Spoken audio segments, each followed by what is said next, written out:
came here in 1986 to run it for myself in October. I signed the papers and I was owner of the Red Barn Incorporated. People come in here for the experience, more so than I think anything else. And they love the fact that somebody's actually taking the time to listen. Find that balance between doing what you love that isn't really work, that might pay the bills, and more importantly, can resonate with people and actually to some extent help people. That's pretty rewarding. Without my customers, I would be doing what I don't love, guaranteed. Might not. Right. I'll keep them. I'll pass them out. All right, we are here for a public hearing on the third amendment to our downtown TIF. Mike, I'll let you fill in the details because you know them better than me. Thank you. We have an existing TIF in the downtown, and we're proposing an amendment to that TIF.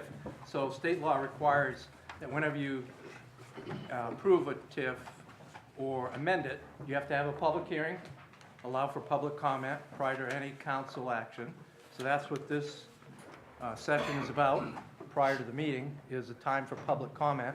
Of course, on the agenda later on is a vote by the council on the amendment, so of course people can speak at that time too. But the public hearing is to allow for public comment. I put a copy of the proposed change on the TIF right on that first chair, that chair in the first row. So if anybody wants to take a look at what's proposed. Basically, the amendment involves just one item, and that's the addition of another eligible use for the TIF money in the downtown. So if you flip the page over, most of you are probably looking at page 9. We flip it over, page 10, you'll see the last item, which is 12 and which is in color, is the amendment that's proposed. Okay, everybody has a copy. So it's the back page with that color, number 12, that's the proposed change. So any TIF that's adopted in the city of Waterville, whether it's downtown or anywhere else, has a listing of eligible uses. So in our downtown TIF, we have a listing currently of 11 existing uses for the money. And we're proposing to add number 12, which involves recreational trails. Of course, this has a bearing on the project we're going to talk about a little bit later regarding the Riverwalk project. So essentially, this amendment in the TIF, downtown TIF, would allow some of those TIF monies to be used to help with the Riverwalk project. So that's kind of a thumbnail. As I said, the public hearing is a chance for people to ask questions about the amendment to the downtown TIF. There may be questions about the Riverwalk itself. That's fine too, but the first thing is regarding the downtown TIF and this proposed one amendment. Are there any questions that I can answer or people want to make comments? Or actually, I should ask the council first. So Mike, we had, it was brought up at the last meeting, and we've had some discussion over this over the last week. Over the course of this project, we were very, very clear about tax funds not being spent on this project. Mm-hmm. Rigidly clear about that. How are we doing an about face to change what we said? Well, the TIF funds are tax funds. They're funds paid by property taxpayers in the downtown area into a reserve account. So I'm not going to stand here and tell you that TIF money is not tax money. It is. However, there is one important distinction that you need to realize, is that the money in the TIF reserve account can only be used for certain things. So in that downtown TIF account, we can't use that money for education. We can't use it for a lot of other municipal uses. The things we can use it for are 1 through 11. Okay, so that's one explanation. is the TIF funds are limited to certain things. The other explanation is the project grew very substantially over what had been originally proposed, which is, Now, I assume the amendment that I'm requesting probably better left till later when we're talking about the actual. right. I have copies of that, which I thought we passed out during the meeting. When we actually have the meeting. Yeah. Yeah. I guess I'm confused why the $300,000 figure still appears in the chart, because when we were talking about this in the last meeting, it was made clear that this approval doesn't involve allocating any funds, but simply adding the language that's contained in the box under project description. Is that not correct? That's the amendment. And Correct. so the total cost estimate is, the total cost estimate, the $300,000 figure there is, it's unclear to me why that figure is there if we don't have the fundraising budget, the fundraising kind of projections that are completed at this time. Your question is, why is the 300,000 Yeah. not a different number? Well, why isn't it just blank? Because we're just Right. voting on the question contained in number 12. I get you. Because this is a table that we're required to submit to the state as part of the amendment. So we're required, when we submit this to Augusta, to show them numbers in all four columns, numbers in the first two columns, or, yeah, the first two columns. So we're required right up front, when we discuss an amendment, to give estimated amounts. And many of those amounts you see in the first column are pure guesses, because we're talking about a TIF that's 30 years long. So I don't know how anybody can say now how much TIF money over the next 30 years is going to go to paving the downtown, paving Main Street, paving the concourse, fixing sidewalks. So we estimate, but the state requires us to provide those numbers up front. Yes. Because you're providing those numbers, does that mean that the state is giving you the okay to use $300,000 of our tax money for that? Well, the state basically says, if they approve it, well, then, of course, they have approved items 1 through 11.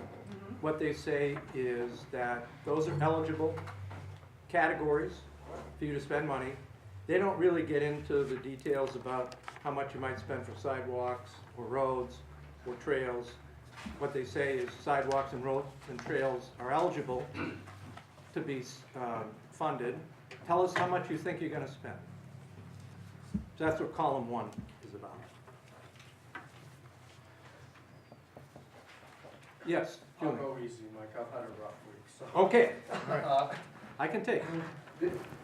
The real concern was, it's not the 300,000 for me, it was initially from my understanding, it would not proceed if any taxpayer dollars were needed for this. I know it's over budget, but it wasn't really said, well, if it went over budget, we would borrow this 300,000.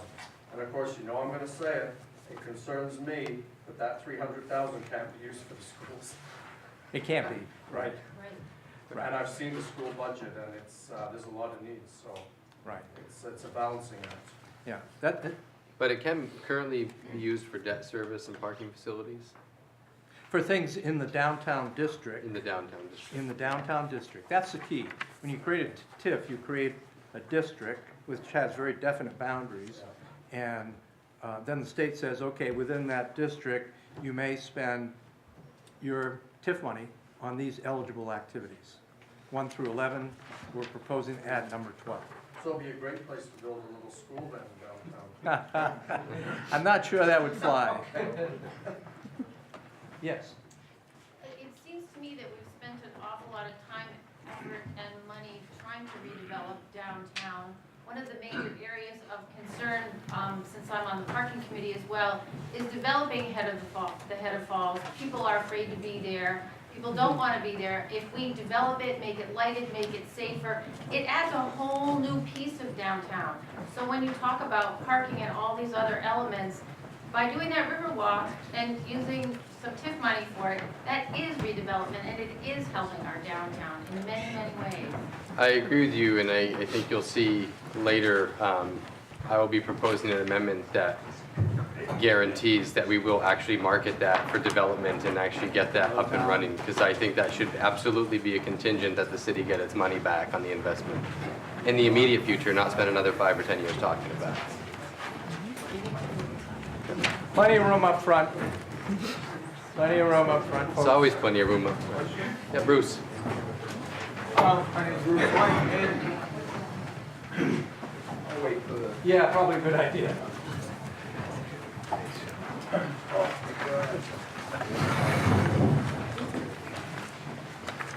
So my understanding, we're just really opening it up to the possibility of spending money later in that area, correct? Right. I mean, tonight's, There's no real commitment to put money there until later. That would be another vote, correct? right, on April 3rd is when we plan to come back to the city council and ask for use of the TIF money for the Riverwalk. So tonight's action is about amending the TIF to allow it. Of course, if you allow it, then we have an avenue to come back and ask to spend it. So I see how the two are connected, but tonight's vote is just about amending the TIF. April 3rd will be the next meeting to talk about whether or not we're going to spend anything on the Riverwalk or not. And just to be clear, so everyone knows, outside of the we are having the public hearing portion of this now, but the second item under unfinished business tonight is the actual amendment of the TIF, so there actually will be a time for debate on the merits of this amendment in general coming up when we actually start the council meeting. Thank you, I just wanted Yeah. clarification. And personally, I see no harm in opening it up because you're gonna vote again. It gives you time to consider it over the next couple of weeks, if you really think it's worth the merit of spending that money or not. And if you choose not to later on, it's still there for the future, that if something changed and we got this big influx of funds, then maybe you would choose to do it at that point in time, so. Thank you, Bruce. Any other questions about the amendment in the TIF? So we will close the public hearing section of this. Again, we will have a time open for comment and debate, and it's number order 37, 2018 on the agenda, which if you need an agenda, they are in the plastic sleeve on the back wall. Anybody see any reason to break, or do you want to go right into the meeting? All right in the meeting. Everyone good to go? Okay. We will go ahead and just start our city council meeting. This is a regularly scheduled meeting of the Waterville City Council. Like I said, if anybody wants one of these agendas, on the plastic sleeve on the back wall behind by the map. And before we start, I'll ask Chairman Soul to please stand and lead us in the pledge. I pledge allegiance to the flag of the United States of America and to the republic for which it stands, one nation, under God, indivisible, with liberty and justice for all. First up is community notes. Community notes is a time where if anybody has something they would like to speak about or talk about that is not on the agenda to be already to be debated tonight, now would be the time to do it. We ask that you keep your commentary around 3 minutes. And if you could just come to the podium, let us know what your name is and where you live. Good evening, Todd Martin, Ward 6. I'm here tonight to respond to some comments that were made about myself and my good friend Linda Woods, who is here tonight. Oh, hey Linda. At the February 20th Waterville City Council meeting by Mr. Daniel Libby. No, my name is Dan Libby, not Daniel. Dan Libby. Thank you. Yep. About our community effort to ban plastic shopping bags at stores that are 10,000 square feet or larger here in Waterville. I watched the video recording of the city council meeting. I was on vacation at the time. I was pretty shocked and appalled to be personally attacked by somebody who I've never met in person or chatted with ever. So first, I'd like to thank Mr. Libby for calling attention to our campaign and mentioning our website, which is bringyourownbag.info, where anybody is welcome to learn more about our effort. And second, I'll say thanks to Mr. Julian Payne, who at the same meeting provided his gift for parting Councillor Champagne in a reusable shopping bag. So thank you, Julian. Oh, and he's got one of ours too. Great. Second, in Mr. Libby's verbose attacks on Linda and myself, he asked about those who served on our committee. And to answer his question, we're all Waterville residents who are working on the committee. Myself, Linda Woods, Scott McAdoo, Marion Flaherty, Grace Chavis, Stu Silverstein, and a few others. We are your neighbors, Mr. Libby, and we all want to reduce plastic bags in our community. Third, Mr. Libby claimed that this ordinance represents government thinking for us, not us thinking for ourselves, and the opposite is actually true. This is a community citizen-led effort. We see a problem in our society and we want to fix it. There's a dozen other towns in Maine that have already fixed this problem, so why not Waterville? We are your neighbors who see this problem, and we're taking action to do something about it. We're meeting monthly, we're talking to church and community groups, we're attending local neighborhood association meetings. This doesn't sound like big government to me. Fourth, Mr. Libby claimed that this was an attack on his civil liberties. One of our guaranteed civil liberties as Americans under the First Amendment is the freedom to petition the government. And that's exactly what we're doing. We're exercising our right to petition the city government. The city of Waterville has, by my count, 28 ordinances on the books. And those include a ban on smoking cigarettes in certain places in the city, a marijuana ordinance, a fireworks ordinance, and a bicycle ordinance, and an adult business ordinance, which I just learned about today. And I wonder if any of these infringe on any of our civil liberties. Fifth, our ordinance is not a mandate. It doesn't mandate what type of bag a person in Waterville could bring to these stores. Under our ordinance, which is still in draft form, shoppers can bring any bag they want to the store, a reusable bag, a paper bag. They could even bring a plastic shopping bag from a previous visit if they wanted to. You just have to bring it to the store with you. You can't get a plastic bag from the store if this passes at certain stores. If you forget your bags, you could still get a paper bag at the checkout. It would affect plastic. Six, I do not question anybody's ability to make decisions for themselves, as Mr. Libby suggested in his comments. However, education campaigns over reducing the use of plastic bags over the years have failed miserably. In 2009, the Maine Merchants Association launched the Got Your Own Bags initiative to encourage Mainers to bring their own reusable bags to the store.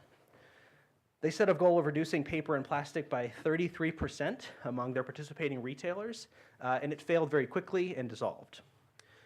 In closing, as I mentioned, I was on vacation in Austin, Texas at the time of these comments. A beautiful city, the fastest growing city in the country, and it was also the first city in Texas to ban plastic shopping bags. Despite the fact that we couldn't get plastic shopping bags on our vacation, we still managed to have a pretty good time. California and Hawaii have banned them outright. 12 cities in the state of Maine have banned these plastic shopping bags or put a 5-cent fee. Why not Waterville? To close, we're putting the finishing touches on our ordinance. We're talking to business owners, and we'll be presenting this ordinance to the council in the coming weeks. After review by the city solicitor, 2 readings by the council, you can either pass it or put it out to the voters to decide. And I appreciate your time tonight to defend myself, my friend Linda Woods, and I'm happy to answer any questions. Is that from the public? This is a community notes. It's actually not a time for debate or questions. It's a time for you to come up and say what you would like to say, and we'll move on to the next speaker. So if you have a community note, you can come up and make it. Why is it? You can ask him after. Yeah. Thank you. Yeah. Thanks, Tom. Thank you. Julian Payne, Ward 5. Is it possible they could put a mannequin there for the next 2 weeks in that chair? It just looks a bit unsettling, but I'm actually here at an invite from Patty, and when someone says to you, can I have a quiet word with you, you know you're in trouble. I should have actually said I was busy, but I took the bait. So I'd just like to clear up some doubt. When Champagne parted, I was showing a bit of irony about extended city lunch breaks and do not disturb, but it was actual irony. I really know they didn't get that, so I was kind of making a joke out of the situation. I just wanted to clear up if anyone took it the wrong way, that I actually thought city employees got that, I wouldn't have said that up here. It was more joke of irony that this really doesn't happen. So I really wanted to put that on the record because I've been to budget meetings, council meetings, and I've never had a fallout with city department heads or any of the people that work for the city per se. We always try and ask respectful questions. So I know how hard they work, and any boss that is prepared to go to bat for their employees like that should be commended. So let's see. And I know they take a lot of abuse and have a lot to deal with lining up and, lunchtime, how they might work through their lunch breaks to accommodate lines and queues. On the campaign trail, if I had questions for Patty, she was great, wonderful. And I actually phoned one day and said, it's fantastic. Every time I phone, there's no answer machine, no 0 buttons. You get right back to me. And there was a moment of silence, and Patty said, "Are you joking or are you actually being serious, Conflict?" I said, "No, I'm deadly serious. It's true. You're very accessible, and you've been very supportive." So I just want to put that on the record that it was pure irony and straighten that up for the community. Thank you. And I guess I was just whispered gifts aren't allowed, so I'll just give a donation instead of chocolate bars for Patty's wonderful staff to have a little snack. Just leave them on the desk there and walk away. Thank you. Public flogging.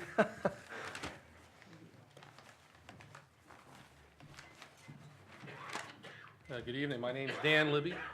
I'm glad Linda and Todd are here tonight. And while I won't get roped into answering their charges tonight, it's very easy to see how manipulative that group can be. I'm a 12-year resident in this town. It's my second time coming before the Waterville City Council. For the second time, I am here to speak in opposition to the proposed plastic bag ordinance. So when I did speak here last, I spoke against the Sustained Mid-Maine Coalition and its desire to infringe on my civil liberties, actually all of yours.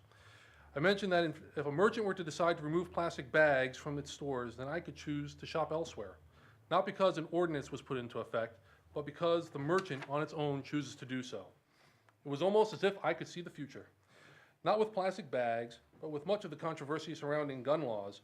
If you've been following the news, you know that several merchants have decided to stop selling different types of guns. And while I personally disagree with those decisions, I am not a hypocrite. Kudos, I say. No laws were passed. Merchants took action on their own to help solve what they see as a problem. Now, I won't shop at those stores. Does everybody see how this works? Do you all see where I'm going with this? I hope so. Looking to the past, I assume we're all familiar with the tale of the Trojan horse. For those that are not, briefly, Greeks used a hollow wooden statue of a horse to enter the independent city of Troy and win the war.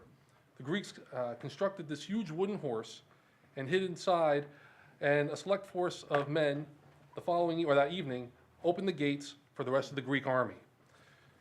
The Greeks entered and destroyed the city, ending the war. What does that have to do with plastic bag ordinance, you may be asking? Well, allow me to connect the dots. The Sustained Mid-Maine Coalition comes before us with a vision of going green, eliminating plastic shopping bags here in Waterville. Doesn't that sound great? If we did agree to this asinine ordinance, we could be added to their website and growing list of towns being hailed for their love of the environment. But there's a catch in doing so. We lose. We lose our civil liberties, which are individual rights protected by law from unjust governmental or other interference, and in this case, freedom of action. As I mentioned last time I spoke here, we were told by the Sustained Mid-Maine Coalition that this is only a starting point. I hope you are all paying attention to that. If you think for a moment the SMMC's real goal is environmental cleanup, then you are fooling yourself. This is about people control. With each town that puts an ordinance into place under the guidance of the SMMC gains influence across the state, and with more influence comes more power to control what we can do and what we can't do. And this is how they gain their influence, with plastic bags, all in the name of green. That is their Trojan horse, and I hope we are smarter than the Trojans. I'm almost done. And when I look at what's going on today and how open some present here are willing to surrender their civil liberties to the SMMC, it sickens me. In November 2017, when this terrible idea was proposed before the Waterville City Council, the last question asked by Todd and never answered was, who would have thought this would be so controversial? Mr. Libby, Yes. you're gonna have to wrap it up now. I'll be done in 30 seconds. Would that be fine? If you have about 10 seconds, because I already gave you Well, 30. all right, I appreciate that. Well, I would then say in closing that there are lessons to be found in time, and I hope the Waterville City Council is wise enough to recognize those lessons and act accordingly to protect the civil liberties of the good people of Waterville. So please stop this radical ordinance. Thank you. Thank you. No, we're not debating this. This is just community notes. Hi, I gotta point this out, as Could many you of you just know. Let go us ahead. know your Okay, name. oh, Tom Ferris, Ward 4.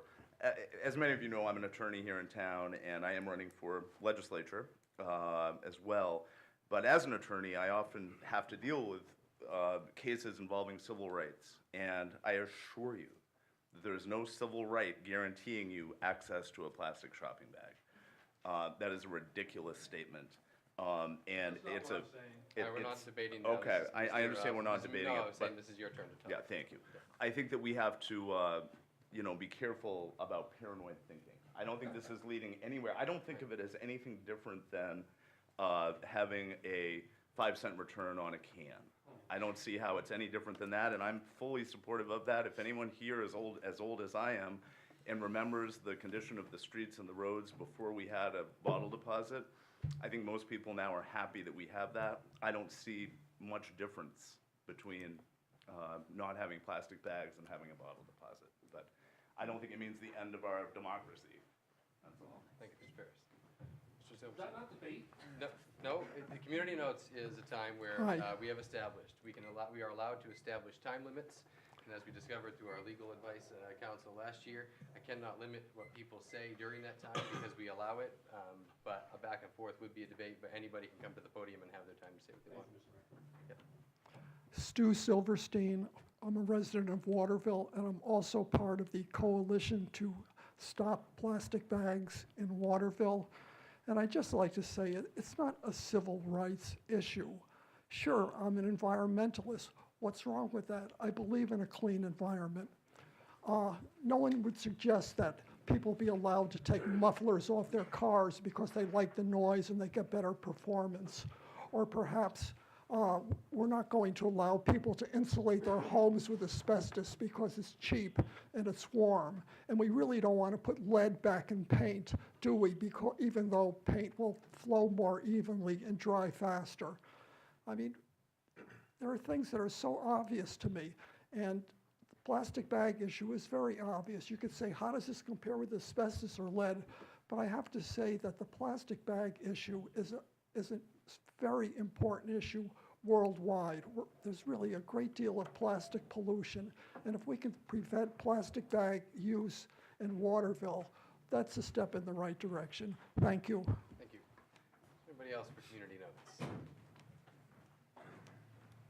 Hi, I'm Cindy Jacobs, Ward 4, and also Waterville Public Library. And I wanted to share with all of you one of the many things that have happened in the past 2 weeks in our Jobs, Business, and Career Center.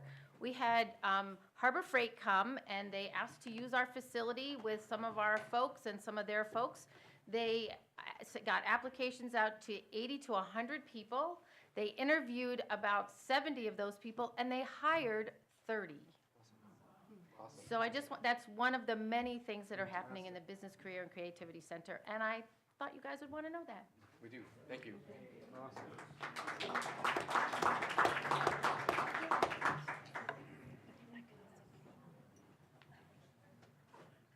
I'm Scott Mackin, Water resident, but I'm also want again to remind everybody, April 28th, if you haven't heard, Central Maine 4th of July is holding our 8th annual Spring Fling Dance and Silent Auction. And I actually mentioned a few last time, but unfortunately, it was brought to my attention that I forgot one big donor that gave us something. And we actually have 2 new ones, but I forgot to mention that the Kobe Museum of Art actually gave us a nice book of the Lunder collection, which is a nice, like I said, nice leather book. We also got from the Sign of the Sun, 2 $10 gift certificates Unfortunately, they will not be going together. They're going as a separate pair, so you get to vote on one of two, or you get to put your money down in either one of two, or if you want to put them on separate ones on two, you might be able to, maybe you're lucky enough to win the 20. And we also got from Coldwell Banker Plourde Real Estate, gave us 4 Sea Dogs tickets to the May 28th Memorial Day game, home game over at Hadlock Field. They can only be used on there for that day, so they can only be used that day, but that's a nice little, if you've never seen the Sea Dogs, come bid on those. I'll tell you, it's amazing to see them play live. And again, it's May 28th, 8 p.m. Oh, April 28th, sorry. April 28th, over at the Winslow VFW, 8 p.m. It's unfortunately it's 21 and over, but you know, come on out and support, bid on some great auction items, and all the proceeds will go to help keep the 4th of July free. And we have many items coming in every day. In fact, I got a call today. I got to go pick up something Friday. So, thank you. Thank you.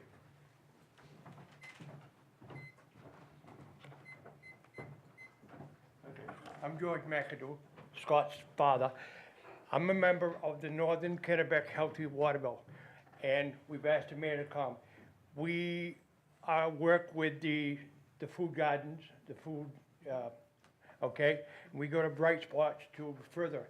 And we just had a successful giveaway here at your 31 Water Street. One of our members gave clothes away, and it was a great success. And I've just invited the mayor to come Friday. If any of the council members want to come, because we're always willing to learn and, you know, bring in new things. And I'm very proud to be a member. And I'm also a Navy veteran, too. Thank you. Thank you. It was a great success. I'm Hillary Koch. I'm from Ward 1. I didn't bring a speech. I didn't plan on scolding. But I read something in the newspaper this morning that kind of concerned me, and I thought, therefore, it was worth a word tonight about. Democracy is ugly sometimes. It's wonderful, but it can be really ugly. If it were easy, everybody would do it, and most countries don't. We do it. We do it really well, but it does mean that we disagree. And that disagreement is a wonderful thing. I'm so excited by the number of people who have turned up tonight. I disagree with Dan, but where's Dan? I love that you're doing this. I think it's passionate and wonderful, and I love that we're able to disagree with you. But I wanted to remind us that disagreement is allowed, freedom of expression is allowed, and freedom of thought is allowed. And what I read in the newspaper this morning really concerned me. I met Julian Payne, like a month and a half ago, and I totally butted into a private conversation he was having. And where's Julian? And we disagreed, but he doesn't know me, and he was wonderful about it. And we had this great exchange of ideas, and I think I kind of changed your mind about something. Yeah, and then we met this weekend, and you changed my mind about something else. I love that. But the reality is, people are allowed to disagree. And so if somebody wrote a private email, allegedly private email, that email is as private as a private conversation on the telephone or with friends. And I'm very concerned about any public statements about publishing a very private email. My emails that are written from my private emails are perfectly private. There's nobody's business. If I do it from an employer, that's something else. If you do it as a Waterville counselor from your Waterville email, that's something else. But that is not the way democracy works. We are not the thought police from George Orwell's 1984. And so while we all may disagree, and it does hurt when people don't like us, but I'm pretty sure some of you don't like me, and I'm okay with that. But I want to remember that we are this amazing town of Waterville, and we should be able to have civil disagreements civilly, and remember that we do have rights that are afforded to us by the Constitution, and freedom of expression that includes freedom of thought and freedom of speech is allowed. Thank you. Thank you.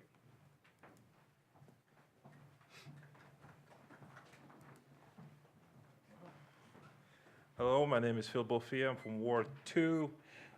Just here to speak about one of the organizations I'm part of, which is KV Connect. It's a young professional organization that we have in town.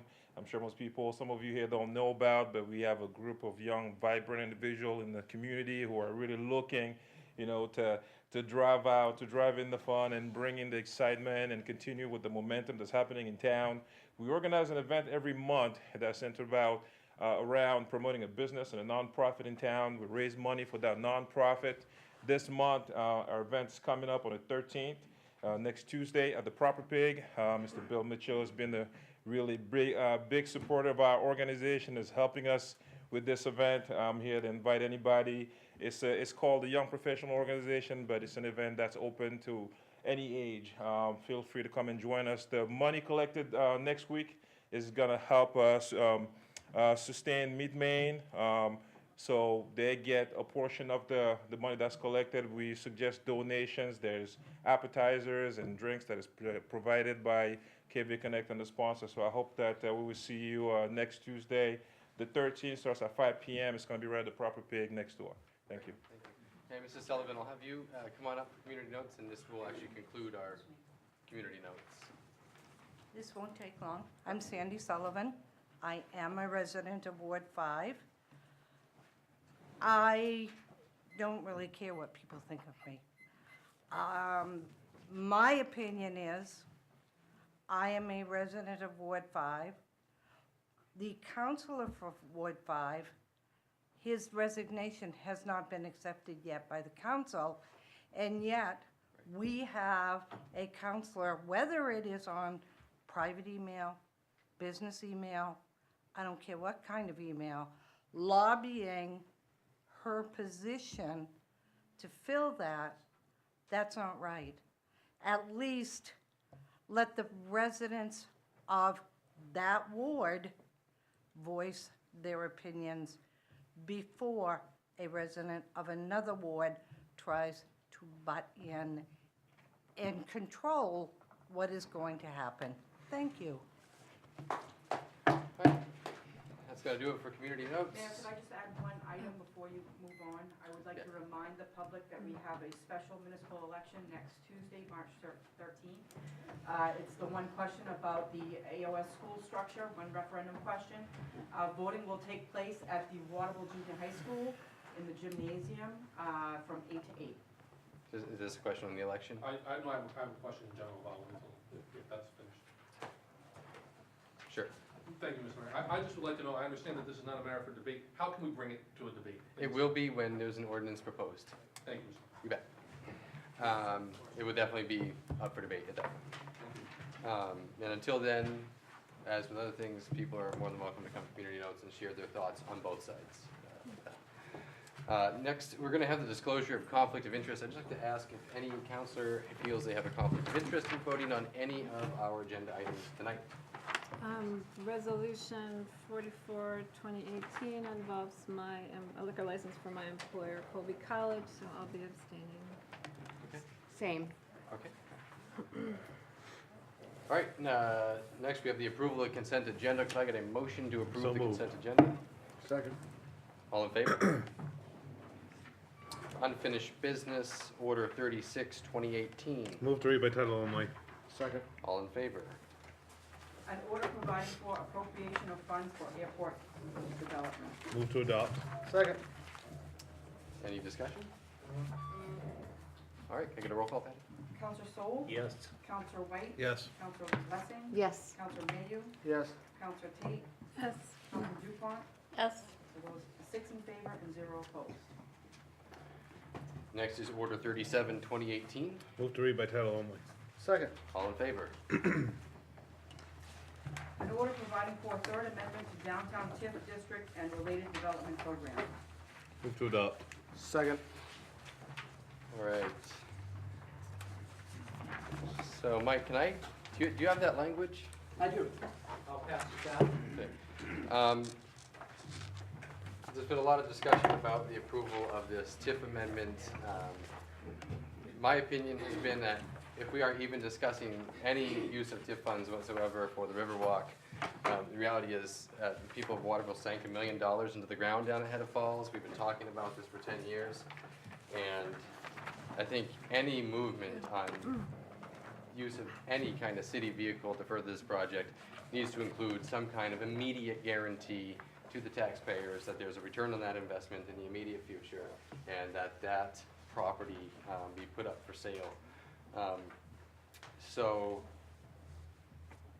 because it's my suggestion, I'll put this out there, then the council can have the discussion on it. I am suggesting that the council add an amendment to this amendment to the TIF that says, use of downtown TIF funds for Riverwalk project is approved with the condition the city makes all necessary preparations for the property to be advertised for sale no later than June 30, 2018. These preparations will include determination of fair market value, establishing the boundaries of developable acreage, and preparing standards for determining acceptable uses at the site. I think that makes that much more palatable to everybody. I mean, I think everybody wants development. We're saying that's what it's for. Absolutely. And I think this makes sure that we're doing what we say we're trying to do, which is get our money back on that and make it something great. And I know we have had people interested in development on those sites. So the interest is already there, and it's time to get the ball rolling. So I guess I would ask, is there any counselor willing to move to amend Order 37, 2018 to attach this language? Can I ask a question about it? Yes, of course. I was wondering if you could explain how you came to the date of June 30th? I think Mike came up with June 30th, but I said June 2018 because I wanted a date definite. Okay. Because sometimes these things just can go on and on. Not Sure. necessarily for ill intent, but just because. No, I just wondered Yeah. because it seemed like that would be in the middle of the construction period, if it would make sense to have that as the established date, given that the construction will be ongoing, but if that's not a concern for the city. Okay. Thank you. I'm guessing there'll probably be a lot of site plan anyway for anyone that ultimately wants to Sure. go down there. 'Cause, So do we have a motion Well, with the amendment? okay. I have a motion with comments, however you want to do this. Could we get a second on the motion? Second. Okay, so now you can have your comments on it. I have some comments about the Order 36, 2018, Third Amendment to the Downtown TIF.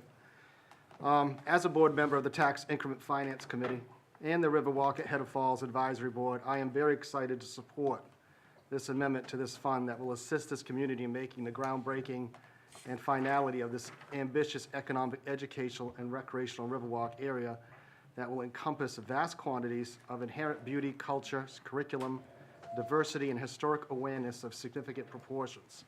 Many private and non-private profit organizations have already donated substantial funds to help make this project an exciting, viable opportunity for our community. Head of Falls is an area on the peripheral edge of our downtown infrastructure that can and will be a center of incredible connection to not just the Kennebec River, but its cycle of cultural and scenic dynamic that has been of immense importance to the existing livelihood of this community and region. And I want to make clear the definition of a TIF because there are many parameters of people that I talk to that don't understand what a TIF is and what it's used for. Tax increment financing is a public financing method that is used as a subsidy for redevelopment, infrastructure, and other community improvement projects in many countries, including the United States. Similar or related value capture strategies are used around the nation and the world. Municipalities in particular use them to shelter, as an added benefit, increased assessed property value from county and state tax rolls as long as that area is designated ahead of time. Through the use of TIFs, municipalities typically divert future property tax revenue increases from a defined area or district like our downtown to be used toward an economic development project or public improvement project in the community. This Riverwalk qualifies for tax increment financing revenue to be used as it is an economic development project that is to be a marketing tool to help infuse revenue into the local downtown economy and is an incredible economic attractive tool that will assist in the marketing and sale of primetime city-owned land to would-be private investors or a loan investor. That will become an essential needed source of new tax revenue for the city to self-sustain itself. The mere attraction of this Riverwalk to an anticipated new thriving population right in our downtown will cause a flow of foot traffic, community bonding and interest in this area, and be a one-of-a-kind historic beacon of a site with the oldest foot traffic toll bridge, our 2-cent bridge in the entire nation. This site will beckon baby boomers, millennials, and our newest generation to be awed and thrilled by it. In addition to supporting this amendment and the use of our downtown TIF for this inspiring project, we must aggressively market and sell the land at Hedda Falls for future development within the context of continued renewable tax revenue that is sorely needed for goods and services our city provides itself and the region we live in. This is why I urge all councilors to adopt this amendment.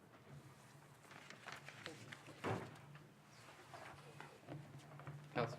I would just like to add to that. I mean, I think I support everything Sydney says, but just to put it real simply, that it's going to definitely increase the demand for that property, and it's going to increase the market value. All right, so first we're going to have a vote to amend Order 37, 2018 to attach this language. The motion has been moved and seconded. All in favor? All right, and could I have a motion to move as amended? Motion to move. Second. Second. All right, Patty, could I get a roll call? Can we have questions? Yes. Comments? Yes, of course.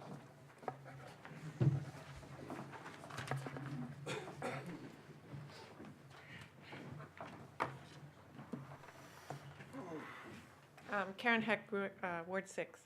So I know I've been out of this for a while, but is there a plan for the development of that, or does anybody get to come in and make an offer and then say, we want this or we want that?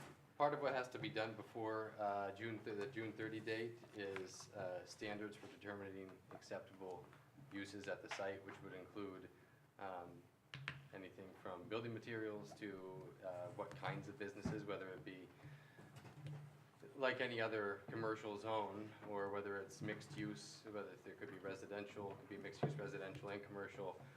But the idea is to give you the lesson Mike gave me the other night. So because we got a grant from the National Park Service, we actually can't touch anything within this dotted line here. So like for example, this box wouldn't work. So it has to really get surveyed to see what are the sites, what is marketable there, and then they could be put up for sale. Okay, so, and then is there sort of a committee that's going to look at this? Because it seems like this is, it is great space. It's also great space as open space, some of it, and I'm glad to hear we can't build on all of it. But there have been, I don't know how many plans over the years for this space to be used, and so I would be interested to know what the plan is for sort of making that determination of what's available, what can be there and what can't be there. I'm guessing that and I could be wrong, Mike will correct me because he's in charge of city employees, but the city engineer and city planner would work with the planning board to come up with a proposal that would get approved by the city council? Eventually, right.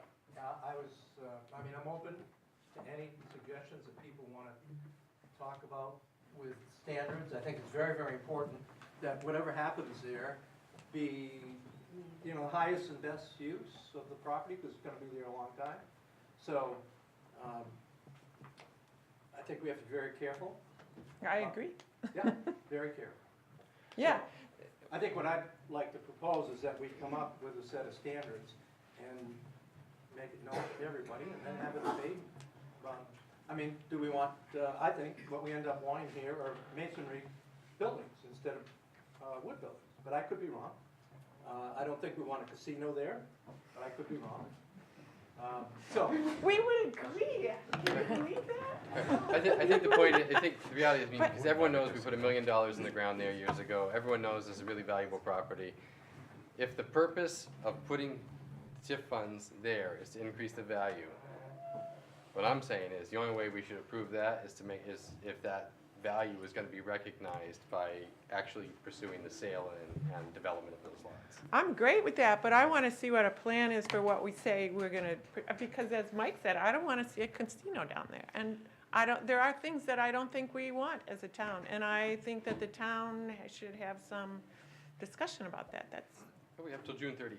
aha, yeah, but you got the budget in between there. I mean, that's the thing that I worry about when, you know, you put a date like that, and there are all these other things that have to happen. I mean, you're gonna start meeting every week with the budget stuff, and I really think that, you know, over the years, and it's been easily, 10 or 15 years, and there have been lots of ideas and plans, and I would just ask that there be some kind of consideration for a significant amount of input, public input.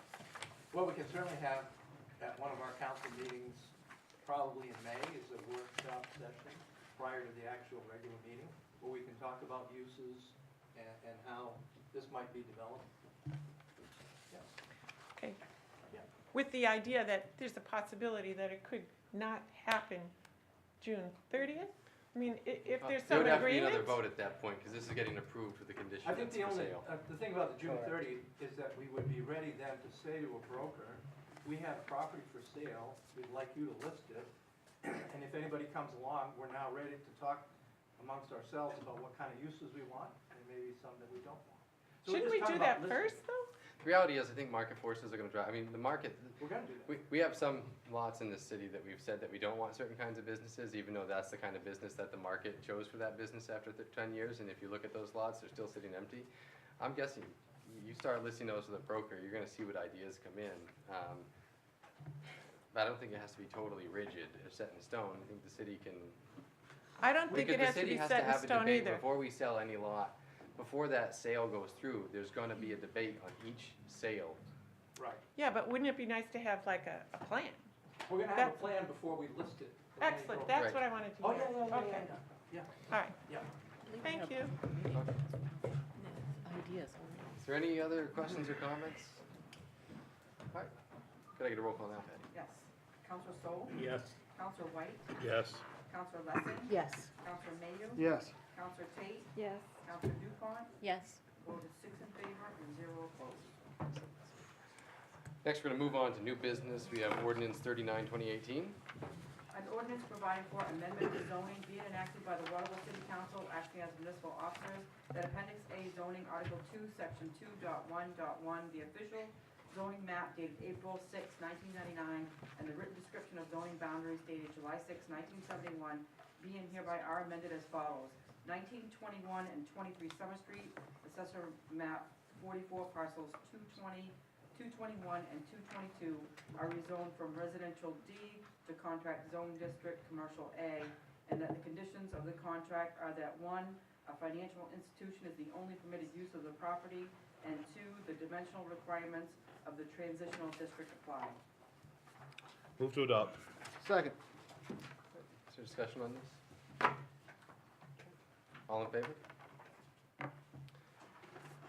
Next, resolution 40, 2018. A resolution providing for declaring a vacancy for City Council seat in Ward 5. Be it resolved by the City Council of the City of Waterville, acting as municipal officers as follows, that the City Council seat for Ward 5 is hereby declared vacant due to the resignation of Nicholas Champagne on February 20, 2018.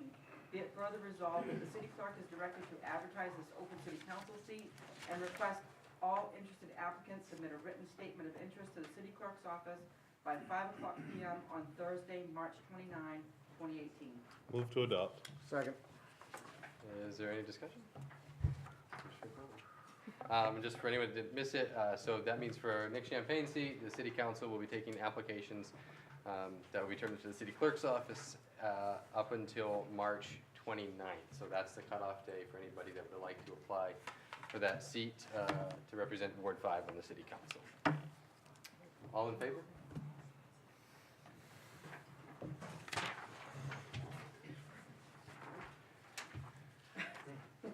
Resolution 41, 2018. Move to read by title only. Second. All in favor? A resolution providing for support for a carbon fee and dividend system. Move to adopt. Second. Mr. Garrett, because we didn't read the whole thing, Do you want me to just give a summary, or would you like to come up to the podium and give a summary since this was your suggestion? Yes, you'd probably be better at it than I would.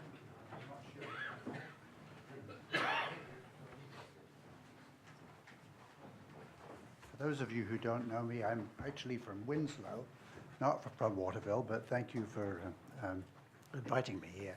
I've got some notes actually from one of your residents, Tom. There you are, Tom Tidenberg. Do you want to come and read these notes? He was the one that wrote them, and they're so concise and so right on that I'd rather he did it rather than me. Sounds good. This is really about the resolution, though. It's about supporting. It's about support of the resolution, yes. You've got your notes. All right, can I give a little intro then, since this is going to be in support of it?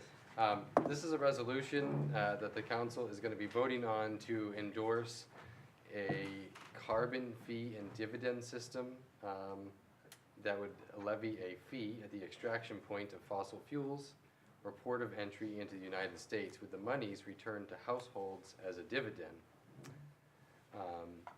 That's it in a nutshell. So we're not passing local carbon taxes, but that's what the council is talking about, and you're here to support this. Thank you, Mr. Mayor. Yes. My name is Tom Tidenberg. I'm a resident of Ward 4. I'm an economist by training, and I retired from the Colby faculty in 2008. Since the 1980s, I've been working with Republicans and Democrats together to try to craft bipartisan legislation or rules to manage the risks from various forms of pollution. Since 1990, I've focused mainly on carbon pollution. So I simply want to share with you tonight a very few points about managing the risks from carbon pollution that I have learned on my journey for all those years. Number one, managing the risk, that is reducing emissions, is clearly cheaper than bearing the consequences of those risks, namely the resulting higher damages. And Maine will benefit relatively more due to our coastal location, our dependence on the sea, and our location downwind of many heavy polluters of health-damaging emissions that would be reduced by this policy. I think Ben Franklin really had it right when he said an ounce of prevention is worth a pound of cure. The second point we've learned is that taking action now is cheaper than waiting. In fact, the studies indicate that the cost of taking action goes up by about 40% for every 10 years of delay. Economists are in near unanimity, regardless of their political persuasions, that the policy referenced in this resolution is the most cost-effective action we can take against this risk. It is currently garnering bipartisan support. You may or may not know that this plan was actually authored by Republicans from the Reagan administration, from the Nixon administration, the Bush administration. And they favor it not only because it is the most cost-effective way to manage this risk, but also because it is revenue neutral, which means it does not grow government, and it allows the market, not the government, to pick winners and losers. It's bipartisan in part because Democrats have decided that although we're in a very non-bipartisan world, a partisan world, and this was a Republican idea, that it sounds like a good one. And so the reason is that they find that when this policy has been used, and it's used all over the world, that it produces substantial emission reductions, and it does it in the fairest manner. So thank you for permitting me the opportunity to speak, and I appreciate it, and I would hope that the council will in fact support this resolution. Thank you. So without getting into the debate on whether or not the merits of anthropogenic climate change, I guess, do you have an estimate if the U.S. government were to do this, just as my own curiosity, what that would change world temperatures if the U.S. did this? That's a good question. Maybe I can answer that.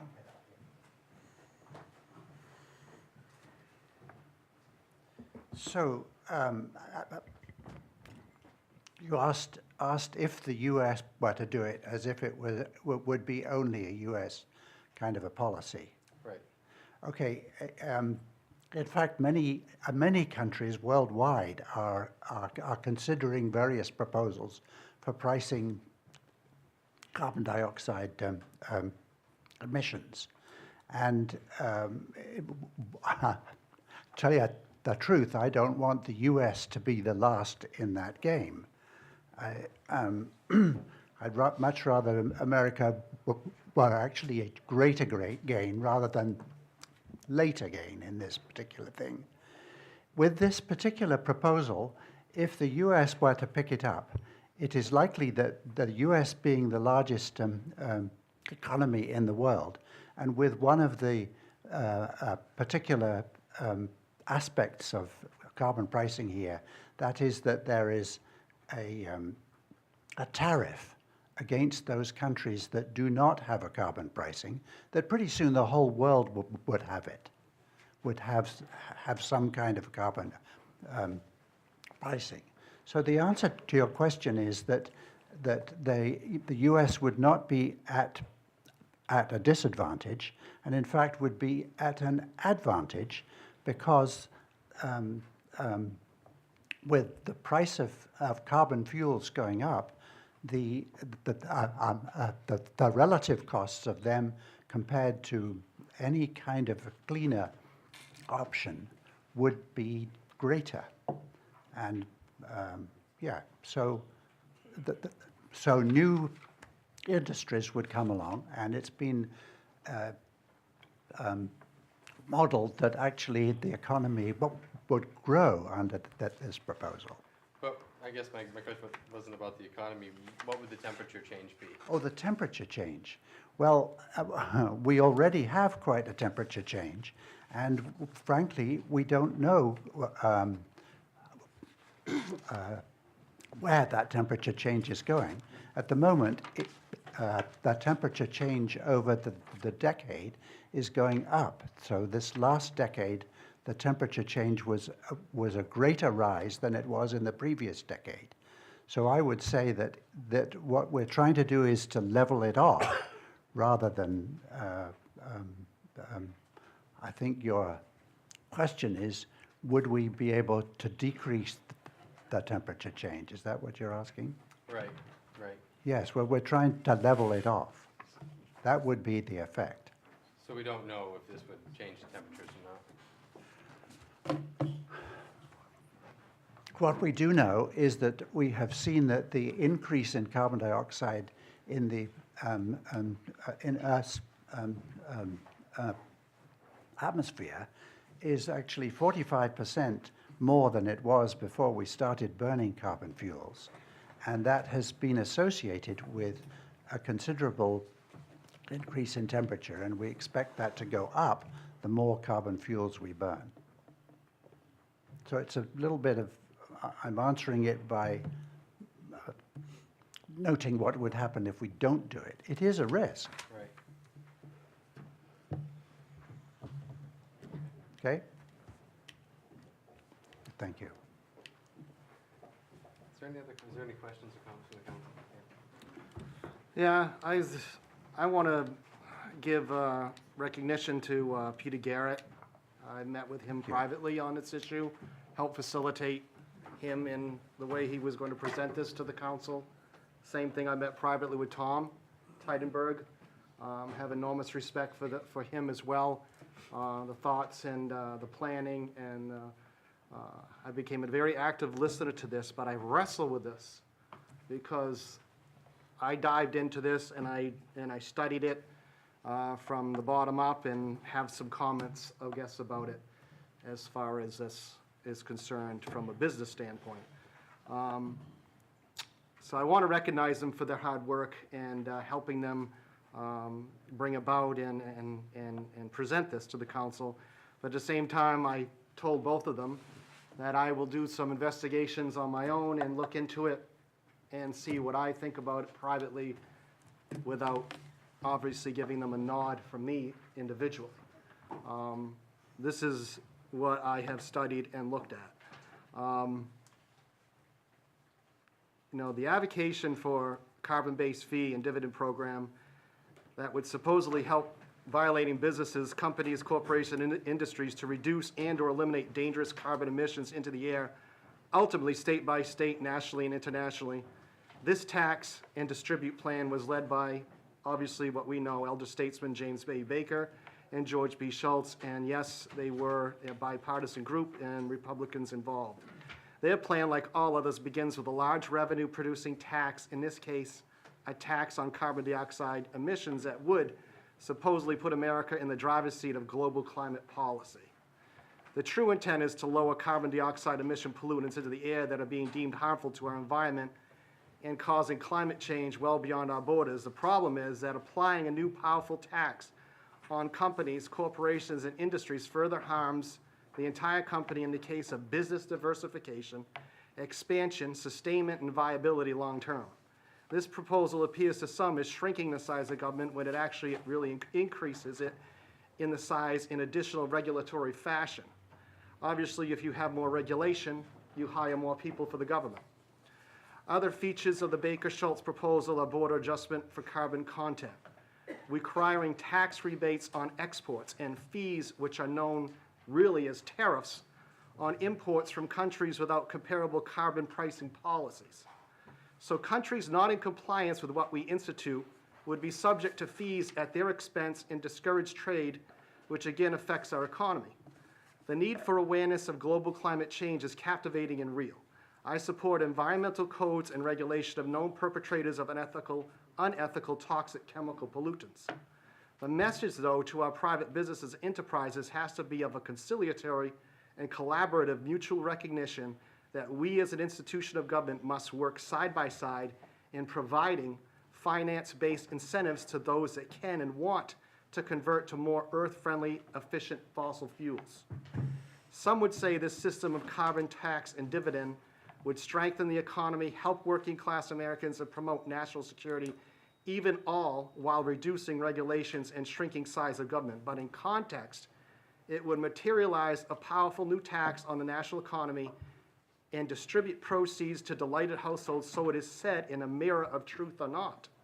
Taxing and distribution has always counted on the distributees providing enthusiastic support for the tax and presumes that the negative economic effects of the tax either will not occur or will not be traceable to the tax itself.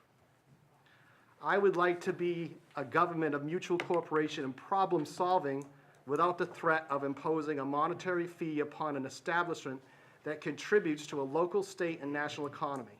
I am supportive of combating climate change and agree that evidence suggests it is apparent in many forms and what our environment is changing. I believe that the program is in particular need of some revisions, if kept, or another one adopted that is business-friendly in context. And I do applaud Peter and Tom's effort, but I politely disagree on this resolution. Can I just say Waterville City Council is not going to actually combat climate change? What's wrong with you? I don't know. Is there any other debate, is there any other comments on this? Yes. Mayor, come to the. There you go. Karen Heck, Ward 6. So if I understand this, this is a resolution to send to the Congress? Is that? Yes. Yes, to send to the Congress saying that Waterville agrees that this is a good idea. Now, what are the other towns that have done this? In In the Maine, ci- yeah. First Portland, and then Bangor, and then Fairfield, so far. Fairfield, okay, so, really, it would be kind of surprising to me that Waterville would be behind the times when Fairfield is actually like leading a charge here. If maybe we we're are ahead. not going to be, Maybe we're ahead, we don't know. I don't know why we're Oh, debating climate ahead, change yes, on a because local level. I climate just don't change, get it. I know you don't want to debate this, but like, we're going to get a foot of snow tomorrow, and I'm pretty sure that the northeasters are due to climate disruption. But in any case, why wouldn't we want to be on record as being forward-thinking in a way that is actually a bipartisan way of combating this? And that tax is just, the way this works is the taxes then are distributed to people. Households, right? Yes. I'm all in favor of that. And you all are all in favor of people getting tax money back. So I don't understand really the hesitancy to say yeah to the Congress. Great, this is a great bipartisan idea. Waterville's forward thinking, and why wouldn't we want to be on board? Thank you. If you would like to speak, you can come to the podium.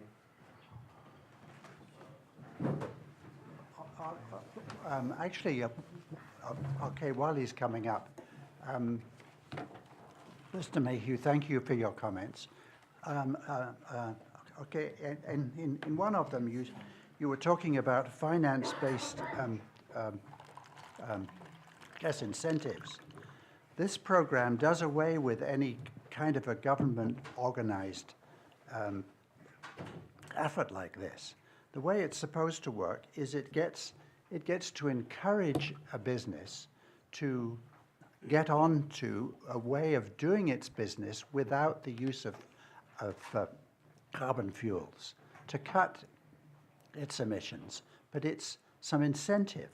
It's not. I mean, it's an encouragement that frankly doesn't involve the government except for setting up the programs. There are no regulations in this. This is The only thing that I study, Peter, in conjunction with what you're saying is, from what I've looked into it and researched it, it's still a powerful tax upon a company or an industry. Yes, it does. Anybody that threatens a tax is encouragement to comply. But it's revenue neutral, so it doesn't build the government. So that's the reason why we call it a fee and not a tax. Fees and taxes are the same. You know, if you read the definition of both of them, we had this with the purple trash bags. It's just a fee, but it's really a tax. It's, those are the things that concern me as I research it. And I'm not opposed to some of the dynamics that are in. Can I move to vote, please? Is there a second? We're going to take a vote. It's been moved to vote. There's nothing we can do about it. It's non-debatable. All in favor? Opposed? Oh, it was a tie. Opposed? Wait a minute. I didn't catch all that. Hold on. Soul was opposed, DuPont was opposed, and Mayo. Thank you. So 3-3. Opposed.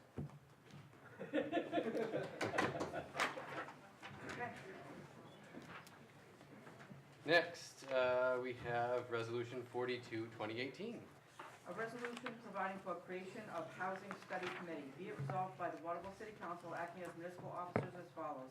That a committee be established to examine various aspects of the city's housing needs as further explained on the attached committee purpose statement. Move to adopt. Second. All right. Somebody want to explain what the Housing Committee, yes, Housing Study Committee is? Sure. Well, so I'm really pleased that we're putting this committee, the subcommittee together to move forward something that was identified in the comprehensive plan that was adopted by the City Council in 2014. And I'm going to be assisted by Councilors Mayhew and White, as well as many representatives from the community and folks that have some institutional knowledge about this as well, to work with our codes department to figure out what is the best way to solve a problem that was identified, and that was around housing. So, you know, that there's been a lot of public discussion about this, and I think I want to make it clear that this subcommittee is also looking for 3 more members to assist with the research and investigation of the best methods to solving this problem that we have with housing in Waterville. Now, so it says public members, and then it lists Eric Thomas and Bob Murray. Is there more public members? And that should be Bob Hussey, actually. Okay. Yeah, it was The Bob name was Murray. not familiar to me. So. Bob Hussey? Yes. I see a lot of landlords here tonight, and I know there's been a lot of discussion about this landlord registry, which I am understanding is probably why a lot of landlords are here today. Is this, in essence, to study the landlord registry? It's to study the best methods and tools that would assist our codes department in addressing the problem of vacant and abandoned housing and safe housing. So I don't know if that is the tool, but that's what this subcommittee is going to do, is figure that out. Is there discussion on the council? Can I just say that last time this happened, I mean, when Paula first introduced it to us, people went into panic mode and thought that, you know, we were going to be voting the next Tuesday, that there would be fees and all kinds of new codes and stuff, and that wasn't the case last time, and that's not the case this time. This is just to create a committee, if I'm correct. Yes.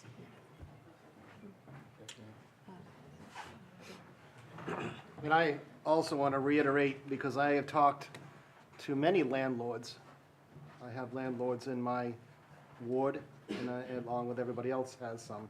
So I want to make very clear what happened in the past has passed, and this is something that I've been asked to be on, and I am going to be an active listener, but I will reiterate my support for the Landlord Association in context with what is said and what is discussed and what is come up with as a criteria for this subcommittee, really for a forum of discussion and reflection on some of these issues. And I would made it very clear within the subcommittee where I stand on some issues already. Did you have something, Council?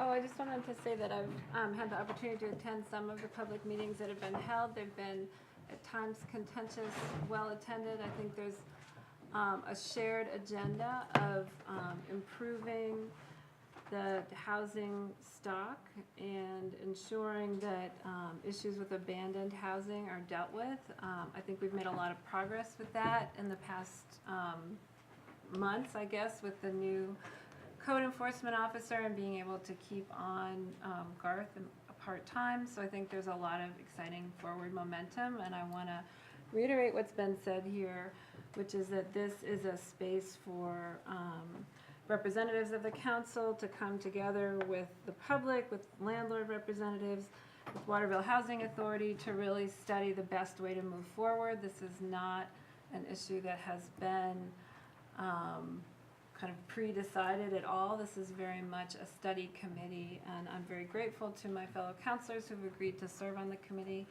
and I think, and to the other members who are going to be dedicating their time to this as well.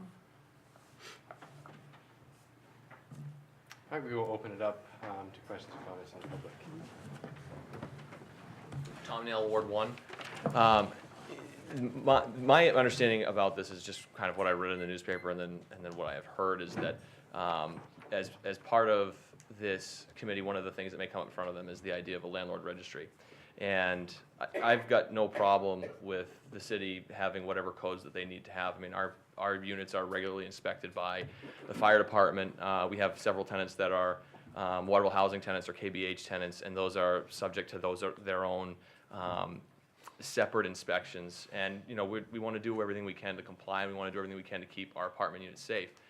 At the same time, I think there's a major concern, not just from myself, but from a lot of other landlords, about the idea of this registry basically charging $100 a unit for every unit that a landlord would have. And for me personally, that would come out to about $4,000 extra every year.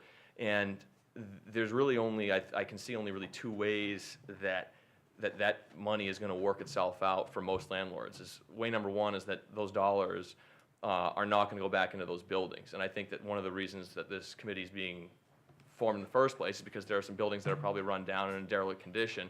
And we want to try and make sure that the buildings and just the overall aesthetics and the safety of the rental units in the city are as high as they can be. Taking that revenue out is not going to help that.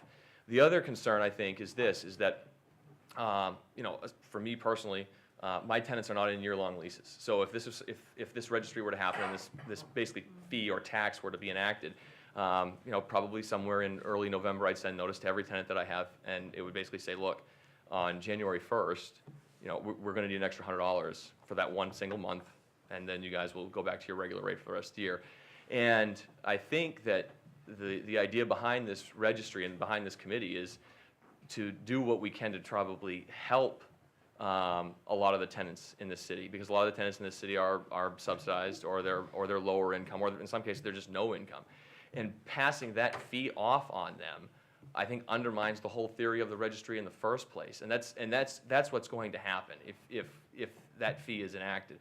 I don't think you're going to find a landlord here that is going to say anything, or anywhere in this city that's going to say something to the effect of, I don't want my buildings to be safe, and I don't want anybody going through them, and if people fall down flights of stairs, or people get electrocuted, or there are fires that happen, then so be it. Nobody feels that way. Everybody wants to take care of their property, and everybody wants to keep everybody safe.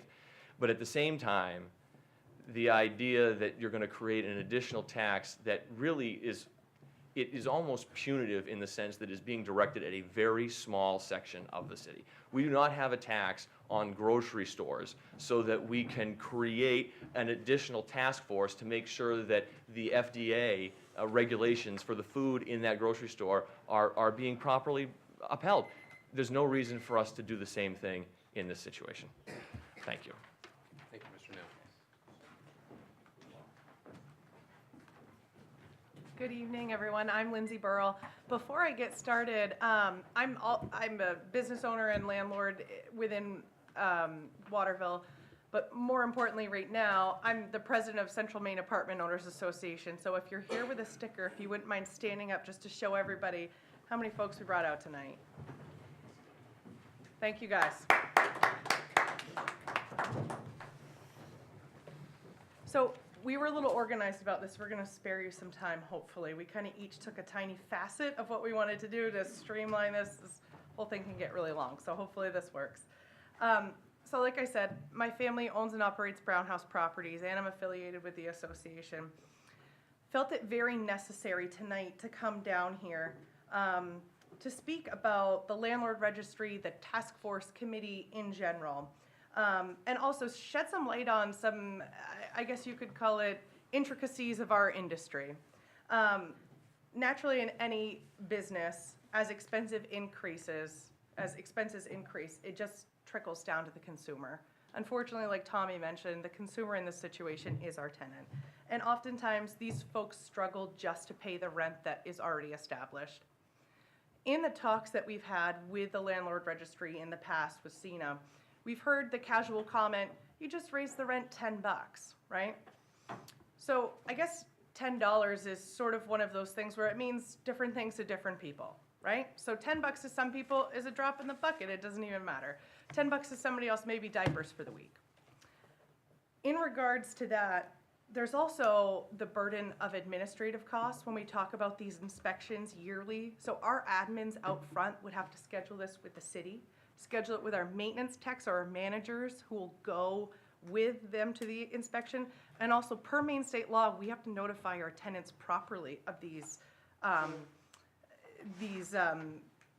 inspections. So that's a lot of added cost there, not to mention, like I mentioned, the maintenance tech or the manager who needs to go and accompany it. It's also not reasonable at all to assume you can raise the rent. So right now, what we're going through with housing tenants who have vouchers take up about 25% of our tenant population. So a quarter of our tenants receive a voucher from somewhere. Some portion of their rent comes not from them, but from someone else. Those folks, we have to work within HUD regulations. So as much as we have fair market value for rent, HUD has its own explanation of fair market value, and it's a pretty complicated formula that they use, right? So they set fair market value. In December of 2017, they actually decreased fair market value. So to give you insight, last week we went to rent a unit for $625, a one-bedroom on Western Avenue, and it was heat only. Our asking price for that was $625, which is fair market value for this community. After the inspection, after all the paperwork went through, they came back and offered us $511. $511. It was $114 under fair market value. And unfortunately, in that situation, we had to look at that person who was desperate for housing and in a shelter and say, I'm really sorry, we just can't do this. So to think that it will trickle down to our consumer is really only fair if you're talking about somebody who pays the rent 100%. If they're with a voucher, we probably would not be able to house them. Meaning if we have a current housing tenant, we may have to serve them with a 30-day notice and ask them to leave. And in the future, who's going to take their place? Who's going to be able to afford those units? I'm not sure people will. So I truly believe that this movement started with great intentions, but I really feel like the way it's going, it's actually making the problem that much worse and spreading out the problem. Thank you very much for your time. Thank you, Lindsay.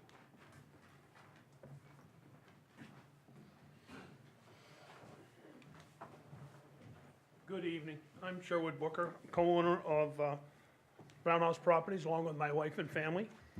I'm here to encourage our councilors to refrain from voting for creating a committee to investigate the landlord registry.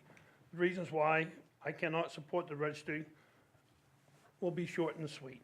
Brown House Properties has 325 units in central Maine. 175 of these are in Waterville. At $100 per unit, it adds an additional $17,500 to my operating costs. Unfortunately, with that type of a fee, I have to look at terminating one of my employees. In doing so, I have less people and less money to do the same job I was doing before, which probably won't happen. I mean, it'll just, some of the work won't get done in a timely manner or won't get done at all. Excuse me. Not to mention the admin costs that my daughter talked about. I think this registry is very counterproductive to its mission. It's not a reach to assume that the added costs like this, landlords citywide would struggle to keep up with routine maintenance, not even to mention that capital improvements may not happen. Thank you. Is it possible to ask a question? Would you like to ask Mr. Booker the question? No, I Yeah, just come on up. Yeah, Yeah, thank you. so Thank you, just, Tom. I feel like I'm a little It's just for bit. the TV camera, it's not, I'm not trying to make you stand up. Gotcha, no, not a problem. Tom Ferris again, right, exactly. Ward 4. So, my understanding, and believe me, I was a board member of the Central Maine Apartment Owners Association, and I hate to see anything that's going to add any costs to apartment owners. It's so difficult to make money in this business. But my understanding is I'm not sure where the idea came from, that there was going to be a $100 fee per unit. There was a presentation that suggested that this would be something that was wanted, that could be voted upon.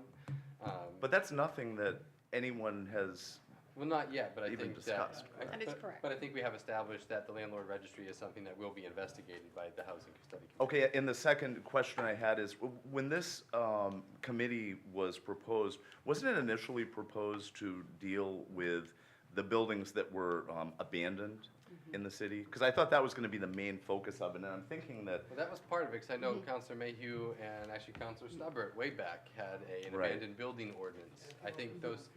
That's my I much think bigger those concern. things, I think those things have been combined into a larger, into a broad study. Okay, just trying to get my head around it. Yes, Right. absolutely. Yes. Yes, sir. Come on up. Oh, okay. Yeah, hi, my name is Eric Hall, and I have several apartment buildings in the Waterville area. I just want to touch base on the inspection part that we go through real quickly, and in this sense, it's the outside of the building. If I have a Waterville housing tenant, and in many of my buildings, I have multiple of Waterville housing, mainstay housing, any other assisted, a tenant that's assisted financially by kind of behavioral health and such. Their inspection list is pretty intense, and for the outside, I cannot have peel and paint. I cannot have any trash around my building, whether it be beds, anything of that nature, let alone what goes on the inside, which is far more than what a lot of times in code enforcement even looks for. They are very intense. And do I get furniture outside my building from time to time? Sure I do. I can't control that. I go around, I find out whose it is. If they say it's mine, I'm waiting for someone to pick it up. I can't touch it until 30 days. Fortunately, most of the time, they say, take it. And I'd love to charge them, but I can't charge them. That's something else that we eat regularly, is that furniture that is left outside our buildings. So in that sense, to add another $100 to a unit that possibly could be charged is just another expense on top of cleaning up the debris that we clean up that is left over from tenants as it is. So I would like to see this not go through by all means. Thank you. Thank you. And Councilor Mayhew, you had, I apologize, you had wanted to make a clarifying point, and I missed that. Yeah, just to clarify, my position is being asked to be on this committee, and my former work with Fred Stubbert, who was a counselor here not too long ago, was really about vacant building ordinance in itself, and derelict houses, abandoned houses, not necessarily apartment buildings, but everything in context. So I want to make it very clear that, you know, my interest on this housing committee is based primarily on that premise. Anything to do, I went to the prior presentation from a Portland former fire chief at the Little House of Wanderers for the landlord registry, and I know there's a perception out there from landlords that this is what this is all about, but I can categorically tell all of you as a member of this committee that I would not be in support of that. I'm barely going on there as an active listener, delve into some housing issues, vacant building ordinance discussion, and again, I have an open mind, but at the same time, I'm very sympathetic with Waterville Landlord Association and what their costs are, because I have been very much involved with discussions with landlords, house to house, door to door, and could totally tell you that I'm very sympathetic with your fights and what you do as a business.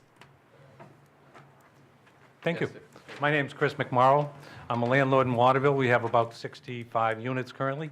I'm also on the board of the Apartment Association. And I want to commend Jackie and Paula.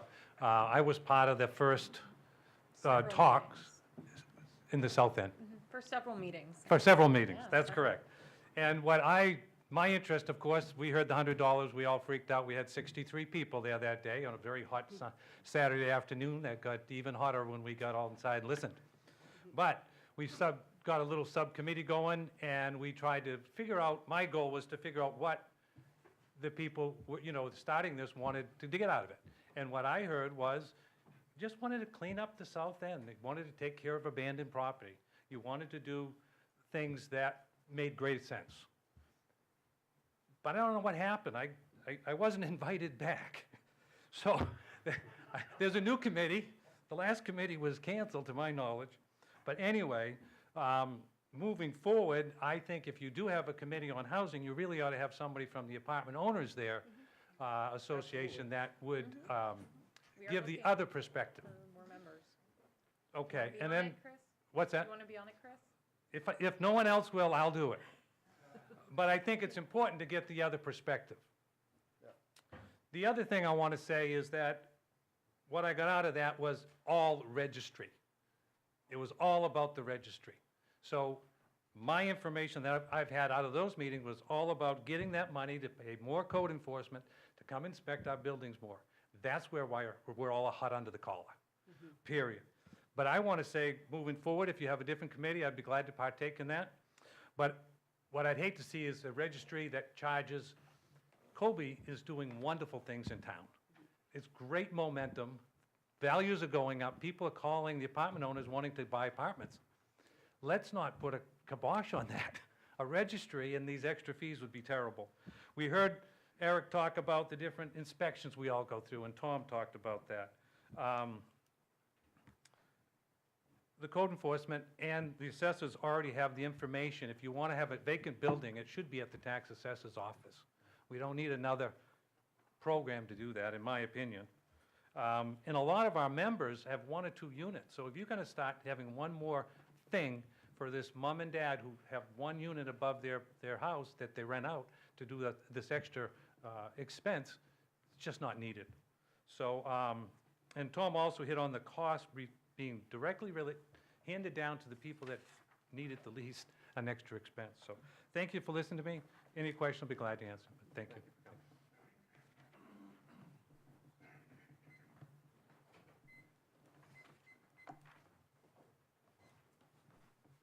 Good evening, everyone. I would like to start by thanking all of you for your service to the city. I remember not just this issue, but the whole issue of tenant-landlord relations as far back as 1970, when there were no tenant-landlord laws in the state. In reaction to that, we organized tenants statewide and ended up with tenant-landlord laws. And I have friends who are landlords who, when I tell them that, they say, well, you're the public enemy number one. But it was a very, very bad situation where all the power rested in the hands of landlords. If you wanted to put a tenant out in the middle of the night, you could do it because it was your property. But I'd like to see you almost like back up a little bit on this and get a perspective that says, in fact, that what we have between a tenant and a landlord is a contract. I've always been an advocate for that approach, and I don't think we have that. I think we should have maybe more code enforcement, maybe not. We don't know what the quality levels are. I personally rent a two-bedroom apartment in North End for under $600, and my landlords are Arthur and Connie Trammell, and they are just like top line, you know? So I think rather than having landlords be on the spot for $100 a unit, there's got to be some other way to do this that protects tenants and landlords and sees them as equal participants in a contract between each other. And that makes some sense to me. The other thing I would say was that, you know, I hear about the boogeyman, about Pine Tree Legal every now and then, but that's a skeletal organization. Now, you're lucky, you know, and that's only for someone who's very poor. So if we could just get rid of all the accusatory or maybe, yes, accusatory comments or observations and stick to the whole idea that we're looking at a contractual situation, that's tenant landlords. I think vacant buildings are something, again, that go in the conversation but are not the same as the tenant landlord equation. That's all. Because it seems that that's, you know, I've seen this before. When we had public hearings conducted, tenant landlord laws back in the 70s. And they were called rent profiteering hearings because that's the law that they were called under. And we kind of cruised those through several municipalities in the state. And I'm going to tell you right now that this demeanor of unhappiness is nothing compared to actual threats on our lives that we received in doing that. So I think that there is you got to do the dialogue. You got to, and it sounds like we're at hard ends right now. Thank you, Steve. Thank you. I'm actually Ward 7. I just want to say with Sydney, was mentioned about that original. I was actually part of doing some research with a few others that were helping for that ordinance. And the original point of that ordinance and this whole housing kind of committee was to look at the vacant houses, meaning not just houses, but mainly most of the big industrial buildings. And all of a sudden now, this landlord fee is coming to it, and it's totally going off what the original purpose was to take care of the vacant buildings we have. I mean, I don't know, I've mentioned it before, but I don't think Waterville wants to end up like Worcester, Massachusetts. If you don't know what I'm talking about, I encourage you, go look up the Worcester 6. In 1990, I think it was 99, there was a bunch of firemen who went into a vacant building that was used by squatters. They end up starting the fire to keep warm. These 6 firefighters go in. Needless to say, every 5 years, which is coming up soon, firefighters from all over the country gather in front of the Worcester Fire Station, which now sits on that spot in front of a bronze plaque to honor these 6 brave men that went in to basically save lives and people squatting in a vacant building. Waterville's got several vacant buildings. I mean, we're talking the old Boys and Girls Club, Harris Bakery, which, as you know, people have been caught and squatted in there. So basically, I'm just saying, you know, let's focus. Let's just drop this whole tenant thing for now. Focus this housing committee on what it was originally for. Vacant buildings. Buildings that are basically beyond, I don't want to say that are falling apart, but you know, some that need to be cleaned up. If anybody wants a list, I have a list that I did to research of mostly all the vacant buildings within the South End region, and there's a lot. So I just want to say, you know, again, in closing, let's focus on what's here, and let's not wake Waterville, what happened in Worcester, or even look at firefighter deaths in the country. There's so many of them where firefighters have died going into vacant buildings because they were not taken care of. So like I said, let's not make Waterville that. Let's focus on what this ordinance and this housing committee originally was look at the vacant buildings, and let's just, for now, put this vacant building ordinance aside.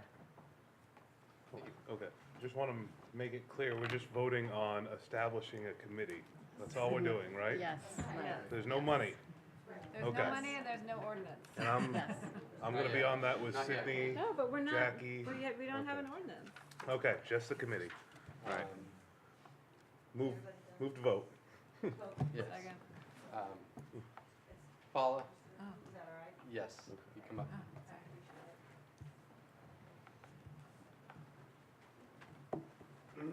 Paula Raymond, Ward 7.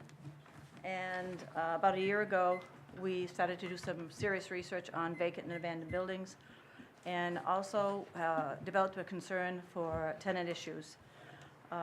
We spent a summer doing the research and study, and we came up with a lot of credible evidence of things that needed to be changed when it came to tenant and landlord issues. We decided to include the landlords in the initial study as far as getting together and working with them to see what their needs were and what our needs were. We did put together a PowerPoint presentation that we brought here that summer. There was a fee on there that everybody's unhappy with, and we can appreciate that. It came from a study that we had seen somewhere else. What I'm looking at is what happened in 2007 with the strategic plan, the South End Neighborhood Strategic Plan. That was the first time that housing was an issue for this small group of people who lived in the South End, as we keep mentioning the South End. Then in 2014, over a period of 7 meetings at the Waterville Public Library, people got together and started to talk about the different issues that were in the Waterville area. One of them was housing. And what they concluded and became part of the comprehension plan that was approved by the city council members at that time in 2014, and I'm going to quote verbatim on page 3, section D, and it is an ordinance, and this was part of it, and they even had those that would be responsible for making sure that this was followed through with, is that the city shall review through the planning board all city codes, especially the property maintenance code, to ensure that provisions are in place for the city to take enforcement action. This review will include examining the feasibility of instituting a multifamily housing inspection program designed to check basic safety and livability, especially in older, low-income neighborhoods. One possible source of funding may be inspection fees that could be used to offset the cost of administering such inspection.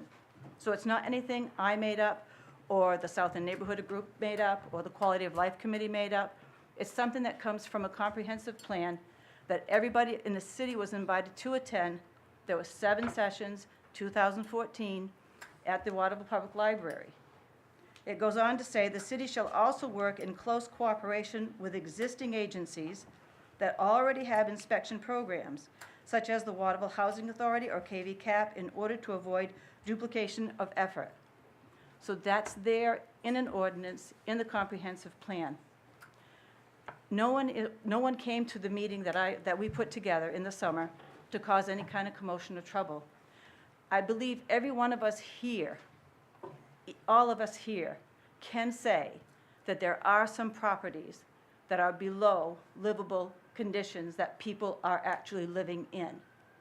And that's the concern I have, because I work with those people on a regular basis. I've had a woman come to me and tell me, the landlord I called about my refrigerator, the door won't close. He said, take a rope and tie it down. Another woman came to me and said, a mouse fell out of my cupboard. He said, I get mice in my house too. Just get a mouse trap. I had a young man go on Facebook to talk about the fact that he had found bed bugs. He had a brand new baby and a wife. He asked the landlord to take care of it, and they said that the rent would go up if they did. Otherwise, you can pay for it yourself. And this person had to move out and was homeless. So I'm not talking from something, I'm not making this up. This comes to me because I work with these people every day. Now, some of them are fine. I also have 3 that have come to me and said their rent went up this year. So when we talk about those who are poor and can't afford that $10 a month that keeps being the focus, then why is the rent going up? Taxes go up. Excuse me, no, we don't make excuses for why the rent goes up. What we're saying is they're too poor, no, really, when you think about it, Mr. Mayor, if they're too poor to have their rent go up $10 a month, then why are they not too poor to have the rent go up to pay taxes? It's the same thing from my perspective, okay? So I just want to say that even at this point in time, we all have that opportunity to make a difference. Paula, we're gonna have to wrap it up now. Well, I'm just saying that, so we're moving forward. I would hope that the council would allow us to have the committee to research all of it. The abandoned, the vacant, the buildings that are not livable but people are living in. Someone is getting Paula, money for that. We need to wrap it up now. So I would appreciate it if the committee would seriously consider that aspect. I'll take a vote. All in favor? Okay. Next is Resolution 43, 2018. Move to read by title only. Can I get a second? Second. All in favor?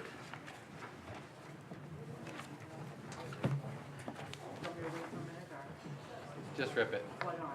A resolution providing for authorization to dissolve Waterville Solid Waste Corporation. Move to adopt. Second. I guess now we'll wait a minute. I tried to give you a summary on the bottom of the resolution Okay, yeah. about what this is about. This committee hasn't met in almost 7 years, 6.5 years, corporation. So it serves no further purpose. Winslow has voted to disband the corporation, and we should. Sounds good. Okay. All in favor? And we'll get some money out of it. Yes. Resolution 44, 2018. Move to read by title only. Second. All in favor? A resolution providing for authorizing renewal of liquor licenses to expire between April 1, 2018 and June 30th, 2018. Move to adopt. Second. Is there any discussion? All in favor? Unanimous? Oh, well, 2 can't vote. 2 people are abstaining. You're not voting. Oh, I'm voting. I voted and I should have abstained. It's been a long Sorry, day. I'm so tired. It's Okay, so like I my have vote. 2 abstentions, correct? Correct. Yeah. And we, Yeah. Resolution 45, 2018. Move to read by summary only. Second. All in favor? Okay, a resolution providing for authorization for sale of city property, Airport Road. This property was tax acquired in 2016. It is a vacant lot that the city originally sold in 2007, and eventually the owner stopped paying taxes. Move to adopt. Second. Is there a discussion? I don't, We've had someone approach the city about purchasing a lot on the airport road, and Bill Lee reminded me that before we go much further, I've got to get your authorization to work with that person, see how interested they are, and then come back to you, of course, at some point. It'll be an executive session to talk about price. Yep. And so this is just the first step in that process. Very good. all in favor? Order 46, 2018. Move to read by title only. Second. All in favor? An order providing for approval of forfeiture. Move to adopt. Second. Any discussion? All in favor? That's better than mine. Order 47, 2018. Move to read by title only. Second. All in favor? An order providing for authorization to apply for funds for 2018 airport projects. Move to adopt. Second. Mike, you're here to talk. Okay. This item and the next one are related, and also really at the very beginning of your agenda tonight, there was another airport item, an order from last meeting. All three are related. So what this is all about is our annual program at the airport that utilizes FAA money to do certain projects. And with the FAA money, when we do projects at the airport, it's 90%. 5% local, 5% state, 90% federal. So we're required, of course, before we spend that federal money, to come and get proper approval from the council on what the projects are going to be. I got Randy and Greg that have patiently waiting to help me with any questions that you have on this. Happy to answer any. These are standard projects, important projects, but projects that we've had in the pipeline for quite some time. Especially there are three different ones. I'll point out in the first paragraph where it says a snow removal equipment acquisition. That's especially important because it involves, hopefully, the purchase of a very large, is it a snow blower type thing that, and the cost of that unit is? Estimated to be about $325,000. $325,000. 90% of it federal, 5% state, 5% local. So that's, it's a very, very critical piece of equipment, obviously, to clear our runways off at the airport. So going forward with that is very, very important. And along with the other tree clearing that we've been doing, so. Pleased to answer any questions, or I have, did we distribute your memo? I'm sorry. I'm looking at him like the kid in class. It's like, don't give me. You guys do You had it in the packet. Okay. That's, Counselor. Michael, being on the Airport Advisory Committee, I strongly support these projects because I have been with Randy, have been inside the hangar, have seen the equipment, can see the need. The airport is something that is very dear to the city, that is really taking care of itself in so many different ways. And with all of the revitalization economically going on downtown, this airport is going to continue to expand, continue to get busier. I applaud the efforts and management of Randy at that airport. It's just amazing what he's done so far with the staff that he has there. And this is just another bang for the buck for the city of Waterville that I strongly support. Thank you. Great. Any other discussion? All in favor? Order 48, 2018. Move to read by title only. All in favor? Also enthusiastic. An order providing for donation of city property for airport use. Move to adopt. Second. Is there any discussion? All in favor? Thank you. All right. Are we on to the manager's report? You're up, Mike. Okay, we're going to make this quick. There you are. You all have your budget books. So right at the very beginning of your book is a schedule of meetings Oh, here we go. on the budget, okay? But really, the only thing I want to talk about on this schedule is the first item, which is the joint meeting with the school board.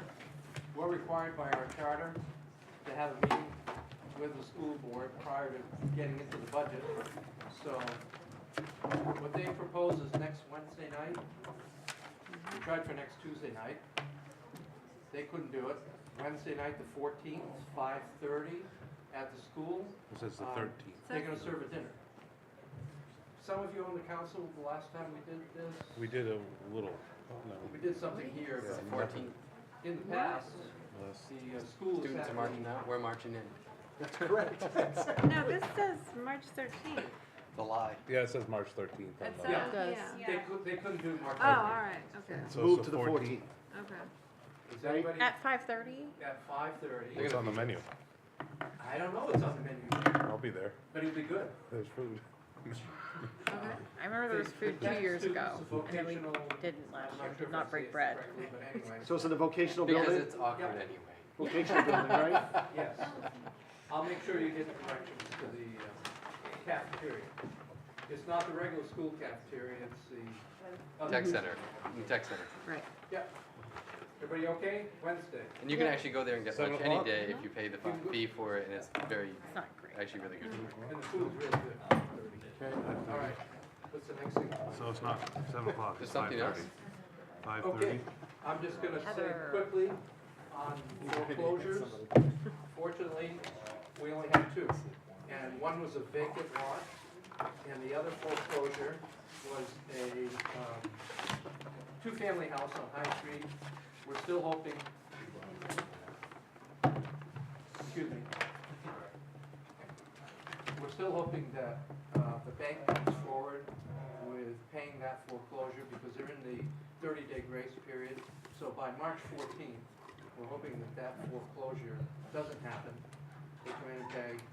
And so the only acquisition in the whole foreclosure thing will be a vacant lot that's not on any public road. It's something that's been neglected and forgotten by the owners forever, which is why they basically let it go. So I hope there's good news that we don't have any acquisition of any real property, other than that one vacant lot. Okay. Heather is here to give you just a quick, I know, I just want, I'm 2 months late already. This is the December 31st quarterly update. So, let me grab.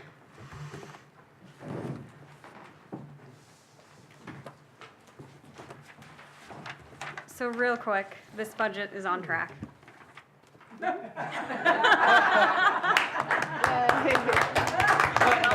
Motion to adjourn. There you go. Really? Yeah, I mean, half the way through the year, we're at 47% spending and expenditures. We've collected 55% of the revenue budgeted, so that's around 50%, which is That's half the year. fantastic. Great. Great. Thank you. Thank Yeah, you. that's a big thank you. That's like everything I love in a city official. Like she just delivered it succinctly and like it's. I mean, there's a memo you can read, but it's been a long night. Awesome, awesome, awesome. Great. Thank you, Heather. thank you, Heather.